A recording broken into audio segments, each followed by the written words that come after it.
शुक्लां ब्रह्मविचारसारपरमामाद्यां जगद्व्यापिनीं वीणापुस्तकधारिणीमभयदां जाड्यान्धकारापहां हस्ते स्फाटिकमालिकां विदधतीं पद्मासने संस्थितां वन्दे तां परमेश्वरीं भगवतीं बुद्धिप्रदां शारदां। श्री महागणाधिपतये नमः। श्री महासरस्वत्यै नमः। శ్రీ గురుభ్యో నమః. శని గోచారము అంటే శని సంచరిస్తున్నటువంటి సమయం లోపల జాతకునికి అంటే 12 రాశులలో జన్మించినటువంటి వాళ్లకు ఎలాంటి ఫలితాన్ని ఇస్తాడు అనేటువంటి విషయాన్ని మనం చూసినట్టయితే, శని ఒక రాశిలో సంచరించడానికి దాదాపుగా 2.5 సంవత్సరాలు పడుతుంది. అంటే అత్యంత సమయము తీసుకునేటువంటి గ్రహము శనీశ్వరుడే. కనుకనే ఆ శని యొక్క వెలాసిటీ చాలా తక్కువ ఉంటుంది. అంటే రాశి లోపల ఎక్కువ రోజులు ఉండడానికి అవకాశం ఉంది. కనుక శని యొక్క ప్రభావము మానవుని పైన అత్యంత ప్రధానంగా అంటే ఎక్కువ మోతాదులో ఆ శని యొక్క ప్రభావం ఉండేటువంటి అవకాశం బాగా ఉంటుంది అని మన శాస్త్రం చెప్తూ ఉంది. అయితే ఈ శని 2.5 సంవత్సరాలు ఒక రాశిలో ఉన్నప్పుడు వివిధ నక్షత్రాల లోపల కూడాను మారుతూ ఉంటాడు. మీనరాశిలో ప్రస్తుతం సంచరిస్తున్నాడు శనీశ్వరుడు. అంటే పూర్వభాద్ర నక్షత్రం 4వ పాదంతో ప్రారంభమయ్యి రేవతి నక్షత్రం 4వ పాదంతో ఎండ్ అవుతుంది ఈ మీనరాశి. అంటే మొత్తం కలిపినట్టయితే 9 పాదాలలో ఈ శనీశ్వరుడు సంచరిస్తాడు మీనరాశిలో. అయితే ఈ మీనరాశిలో సంచరిస్తూ ఉన్నప్పుడు మొత్తం మీనరాశిలో ఒకే రకమైనటువంటి ప్రభావాన్ని ఇస్తాడా అందరికీ అనంటే ఇవ్వడు. వాళ్ళ జాతకాలను బట్టి ప్రభావం ఉంటుంది. వాళ్ళు పుట్టినప్పుడు శనీశ్వరుడు ఉన్నటువంటి స్థితికి అనుకూలంగా ప్రభావం ఉంటుంది. పుట్టిన సమయం లోపల శని ఉచ్చస్థానంలో మిత్రస్థానంలో ఎక్కువ అష్టకవర్గ బిందువులను కలిగి ఉన్నట్టయితే శుభ ఫలితాలను ఇచ్చేటువంటి అవకాశాలు ఉన్నాయి. గోచార రీత్యా అశుభస్థానంలో సంచరిస్తున్నప్పటికీ ఈ ఫ్యాక్టర్స్ అన్నీ కూడాను మనము ఫలితం చెప్పేటప్పుడు మనం లెక్కలోకి తీసుకోవాల్సి వస్తుంది. అయితే ఈ శని కూడాను 9 పాదాలలో సంచరిస్తున్నాడు. అంటే 3 నక్షత్రాలలో సంచరిస్తున్నాడు. 3 నక్షత్రాలలో ప్రస్తుతం రేవతి నక్షత్రంలో 17 మే 2026 నుండి 9 అక్టోబర్ 2026 వరకు రేవతి నక్షత్రంలో సంచరిస్తున్నాడు. రేవతి నక్షత్రం అంటే మీనరాశిలో ఎండింగ్ నక్షత్రం అన్నమాట. అక్కడి నుండి మళ్ళీ భచక్రం స్టార్ట్ అవుతుంది. మళ్ళీ అశ్విని నక్షత్రంలోకి వెళ్ళిపోతాడు. అంటే మేషరాశిలోకి వెళ్తాడు.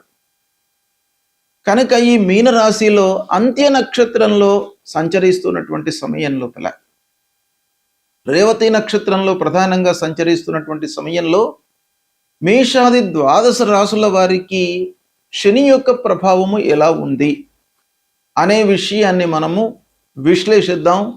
విశ్లేషించి దానికి అనుగుణంగా మనం ఫలితాలను తెలుసుకుందాం. కుంభరాశి వారికి రేవతి నక్షత్రంలో శనీశ్వరుడు సంచరిస్తున్నటువంటి సమయంలో ఫలితాలు, గోచార ఫలితాలు ఎలా ఉన్నాయి అనే విషయాన్ని మనం చూసినట్టయితే, రేవతి నక్షత్రం మీనరాశిలో చివరి నక్షత్రం. కుంభరాశి వారికి మీనరాశి ఏమవుతుంది? 2వ స్థానం అవుతుంది. అంటే 2వ స్థానము ఏలినాడు శని యొక్క ప్రభావంలో ఉంటుంది. 7.5 సంవత్సరాల శని లోపల 2వ స్థానము చివరి సైకిల్ అన్నమాట. దాంతో ఏలినాటి శని పూర్తయిపోతాడు. రేవతి నక్షత్రం ఎండింగ్తో కుంభరాశి వాళ్లకు ఏలినాటి శని ప్రభావం పోతుంది. అయితే 2వ స్థానంలో శనీశ్వరుడు సంచరిస్తున్నటువంటి సమయం లోపల గోచార ఫలితాలు కొంత అడ్వర్స్గా ఉంటాయి, మనకు ప్రతికూలంగా ఉంటాయి.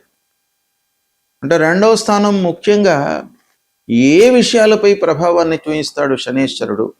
కుంభరాశికి శని అధిపతి, శని గురించి మనం గోచార ఫలితాలను చూస్తున్నాం గనక రాశ్యాధిపతి శని, అంటే తన రాశిలోనే సంచరిస్తున్నాడు.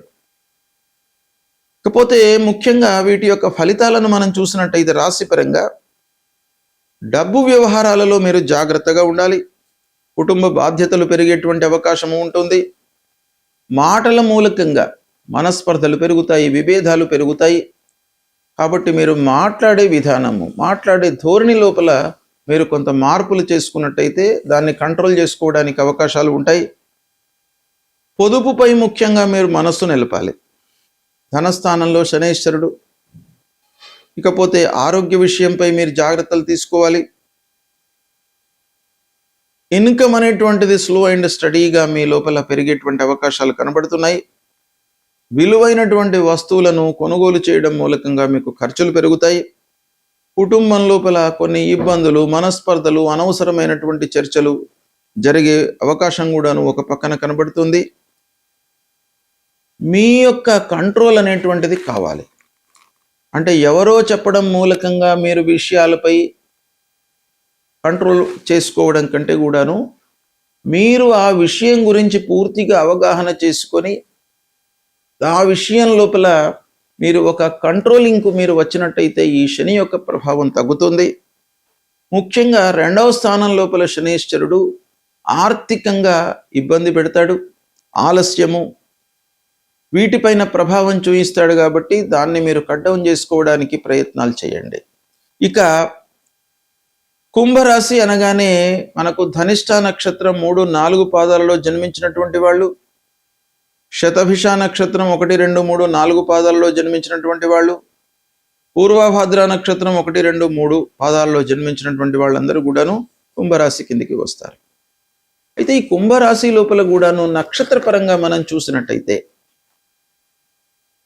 ధనిష్ట నక్షత్ర జాతకులు రేవతి నక్షత్రంలో శనైశ్వరుడు సంచరిస్తున్నాడు. ధనిష్ట నక్షత్రానికి కుజుడు అధిపతి, రేవతి నక్షత్రానికి బుధుడు అధిపతి. కాబట్టి సమశత్రుత్వము కలిగినటువంటి నక్షత్రం లోపల సంచరిస్తున్నాడు. ఇది కొంత ప్రతికూలమైనటువంటి ఫలితాన్ని ఇస్తుంది.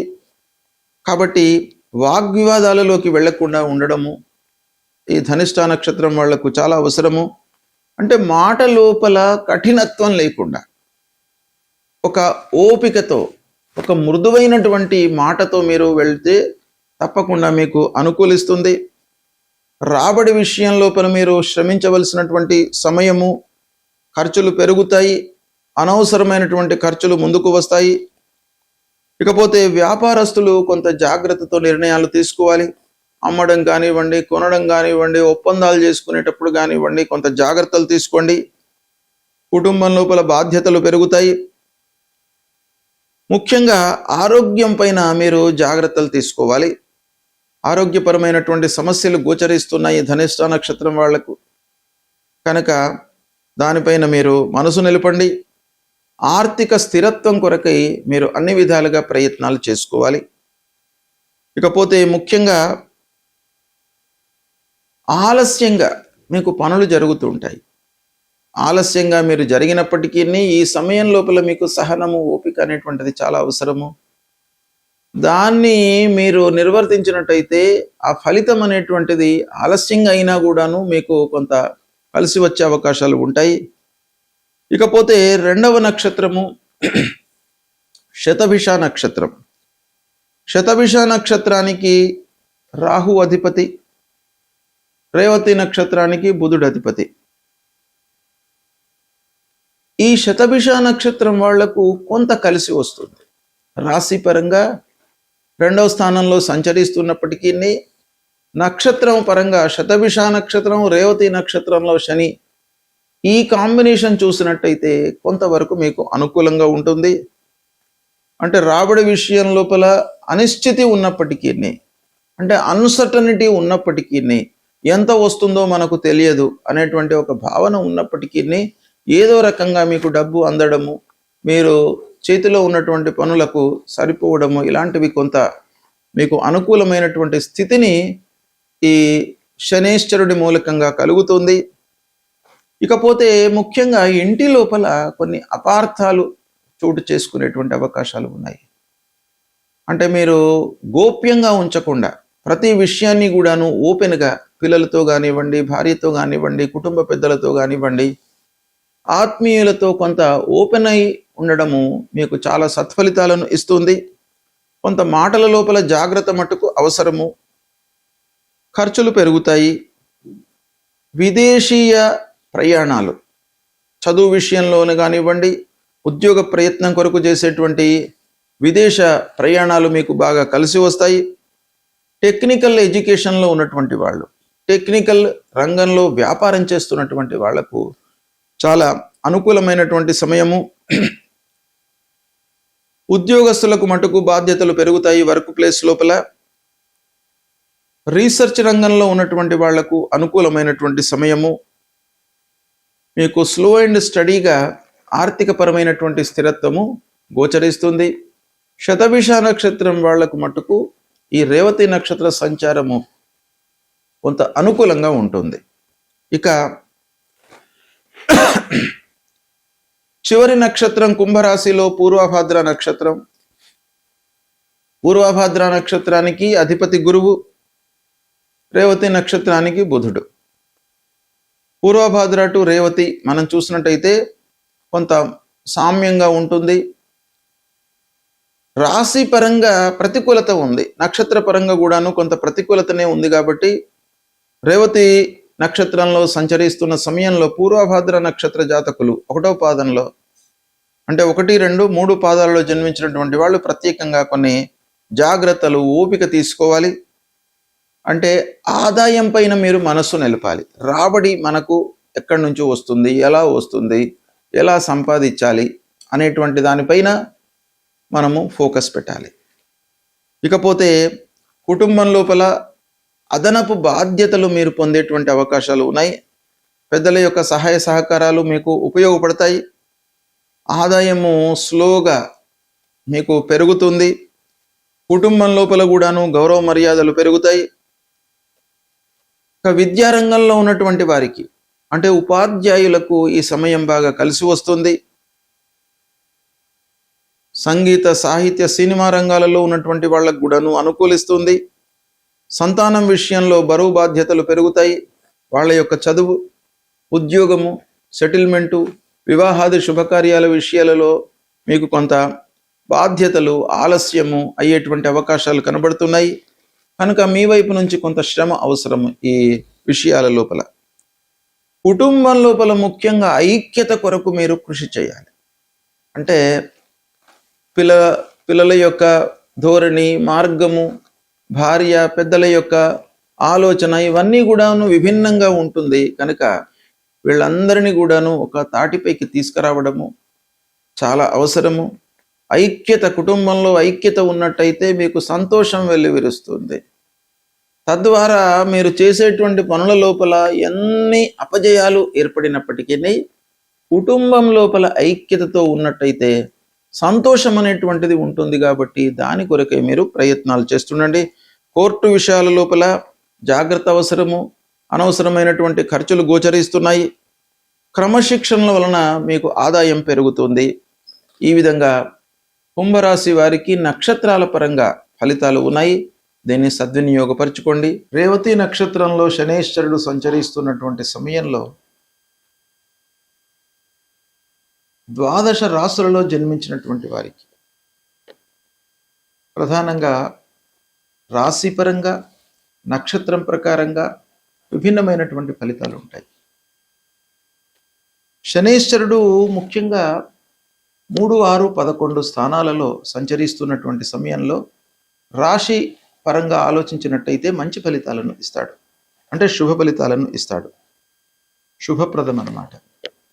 ఇక 4 అర్ధాష్టమ స్థానం, 8 అష్టమ స్థానం, 12 ద్వాదశ స్థానం, 1 జన్మస్థానం, 2 ద్వితీయ స్థానం. ఈ స్థానాలలో సంచరిస్తున్నప్పుడు అంటే 12, 1, 2 ఈ స్థానాలు ఏలినాటి శని ప్రభావం కిందికి వస్తాయి. 4, 8 స్థానాలు అర్ధాష్టమ స్థానం, అష్టమ స్థానం, ఇవి దుస్థానాలు. ఈ స్థానాల్లో సంచరిస్తున్నప్పుడు మనకు దుష్ప దుష్ప్రభావం ఎక్కువ ఉంటుంది. అంటే కఠినమైనటువంటి పరీక్షలకు మనం నిలబడవలసి వస్తుంది. ఇక సప్తమ స్థానము, దశమ స్థానము కొంత బాధ్యతలను మనకు కలుగజేస్తాయి. అంటే ఈ స్థానాలు న్యూట్రల్ స్థానాలు అన్నమాట. అంటే గోచార రీత్యా ప్రతికూలమే అయినా కూడాను మనము కొంత కష్టపడి ఆలోచించి నిర్ణయాలు తీసుకున్నట్టయితే ఫలితాలను మనము మన వైపుకు మోల్డ్ చేసుకోవడానికి అవకాశాలను కలిగించేటువంటి స్థానాలు అన్నమాట. ఈ విధంగా ఈ స్థానాలలో సంచరిస్తున్నప్పుడు మనం ఏం చేయాలి? ముఖ్యంగా 4, 8, 12, 1, 2 ఈ స్థానాలలో సంచరిస్తున్నప్పుడు శనికి సంబంధించినటువంటి పరిహారాలు చేసుకోవాలి. శని ముఖ్యంగా మనకు వేటిపైన ప్రభావం చూపిస్తాడు అనే విషయాన్ని కూడాను మనం దృష్టిలో పెట్టుకోవాలి. ఏంటంటే మానవుని యొక్క కర్తవ్యము 2. ఒకటి, భగవంతుణ్ణి మనం కొలవడము, కష్టాల నుంచి గట్టెక్కించడానికి భగవంతుణ్ణి కీర్తించడము, భగవంతుడికి సంబంధించినటువంటి స్తోత్రాలను పారాయణం చేయడము, ఇది ఒక రకమైనటువంటి పరిహారం.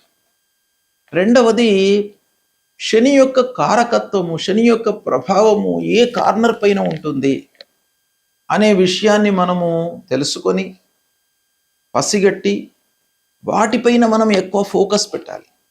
అంటే ఆ కార్నర్స్లో మనకు నష్టం జరగకుండా మనము ఎక్కువ ఫలితాలను, ఎక్కువ ప్రభావాన్ని మన వైపు నుంచి మనము ఎక్కువ నైపుణ్యాన్ని మనం చూపించాలి. అంటే ఎఫర్ట్స్ పెట్టాలి. ఏంటంటే శని ముఖ్యంగా, శని స్వభావము పనులను ఆలస్యంగా పూర్తి చేయిస్తాడు. పనుల లోపల ఆటంకాలను కలిగిస్తాడు.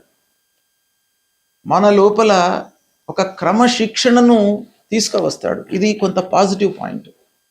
అంటే కష్టాలకు గురి చేస్తాడు, కానీ ఆ కష్టాల నుంచి మనిషి ఒక క్రమశిక్షణను నేర్చుకుంటాడు.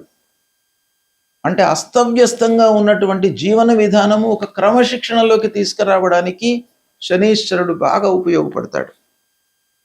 తర్వాత మనము చేసినటువంటి పనులకు ప్రతిఫలాన్ని కూడాను పొందేటువంటి అవకాశం ఇస్తాడు. అంటే కర్మఫలం అన్నమాట. ఏదైనా కూడాను ఫలితం అనేది మనం చేసేటువంటి కర్మ పైననే ఆధారపడి ఉంటుంది అనేటువంటి ఒక విచక్షణను మన లోపల కలిగిస్తాడు శనీశ్వరుడు.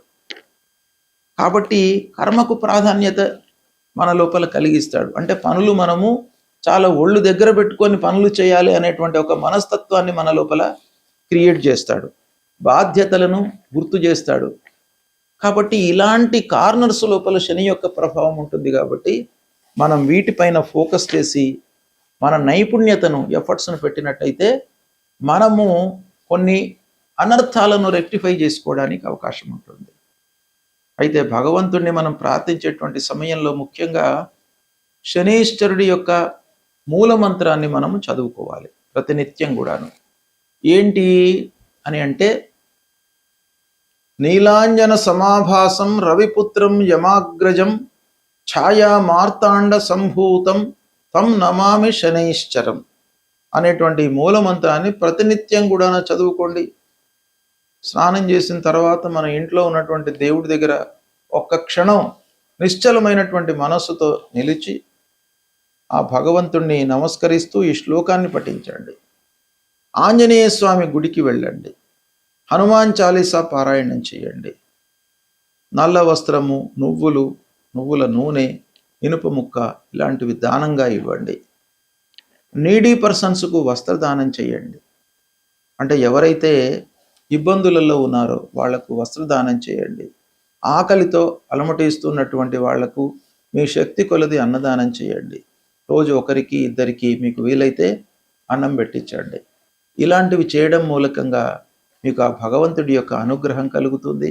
తప్పకుండా గ్రహాల మూలకంగా ఏవైతే దుష్ప్రభావము కలుగుతుందో అవన్నీ కూడాను దూరమవుతాయి. భగవంతుడి యొక్క అనుగ్రహం లభిస్తుంది. శుభం.